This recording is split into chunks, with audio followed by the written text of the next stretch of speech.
Imagine the global population was made up of just 100 people, and this pie represents global income. The richest 1% of people, or just one person, gets 1/5 of this pie. But for the poorest half of the population, or 50 people, they have to share in just half of that. That's what global inequality looks like today, and the difference between those slices is only getting bigger.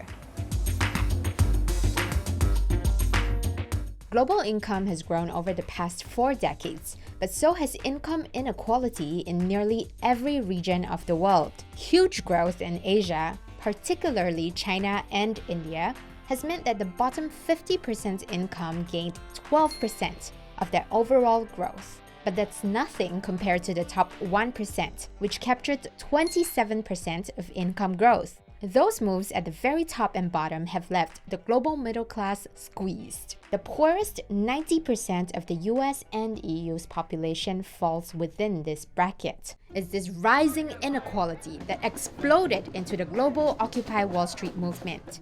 And if you think the financial crisis would have helped level the playing field, think again. The 1%'s share has steadily increased since 2008, and the source of wealth growth? It's heavily tilted towards the United States and the rise of financial assets. That's partly because banks started taking less risks after the financial crisis, meaning they've become less willing to lend to the poor and middle class. But the gap between the rich and poor differs depending on where you're looking.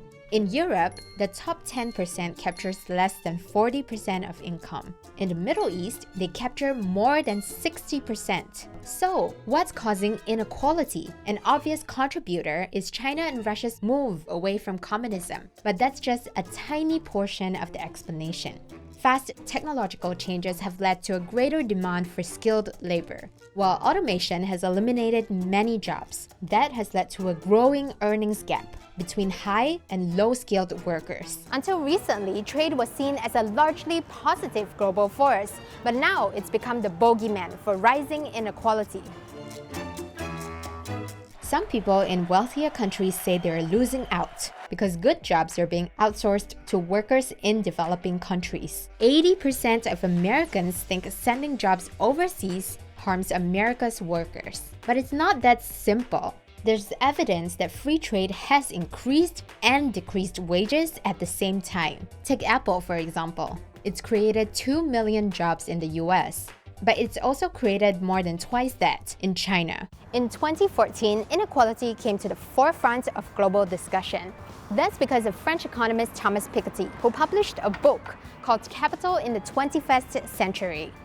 Despite being 700 pages long, it became an international bestseller. Piketty drew a distinction between wealth and income. His argument was that wealth, essentially a person's net worth, grows faster than income. That means the rich get richer because their wealth grows faster from capital they own, like stocks and houses. This type of capital appreciates in value faster than wage growth, which salaried workers depend on. So, what can we do about it? The IMF, Thomas Piketty, and 100 other researchers have come up with a few suggestions, but you're not going to like the first one: taxes. The United States pays much less tax when compared to Western European countries, and it has an impact on inequality. The top 1%'s share of income in the US has risen dramatically, while that inequality is much more moderate in Western Europe. Economists say this is largely because of taxes. While it's commonly believed that taxes discourage people from working and investing more, good tax policies help governments to redistribute wealth for a more equal society.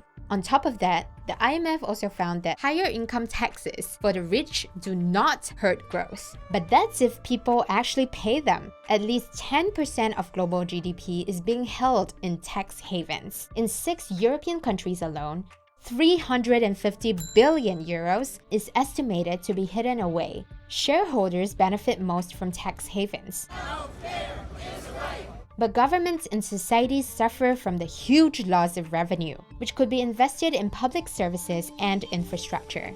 That's bad news for another potential solution: better access to quality education and job opportunities. Finally, the IMF found that rich countries with less unionization are associated with an increase in the share of income of the top 10%. In Denmark, domestic policies led to fast food workers making $20 an hour. That's twice of what they make in the United States. Despite having no minimum wage, unions dominate in the small country that's guaranteed them a living wage and benefits their American counterparts can only dream of. Some say that inequality incentivizes innovation and productivity. But inequality causes political and economic instability, and the IMF says it hurts economic growth. If we want the pie to get bigger overall, its slices are going to have to get more equal first. Hey everyone, it's Sinan. Thanks for watching. If you want to check out more of our CNBC videos, click here and here. As always, feel free to leave any suggestions for future videos in our comments section. Don't forget to subscribe and see you next time.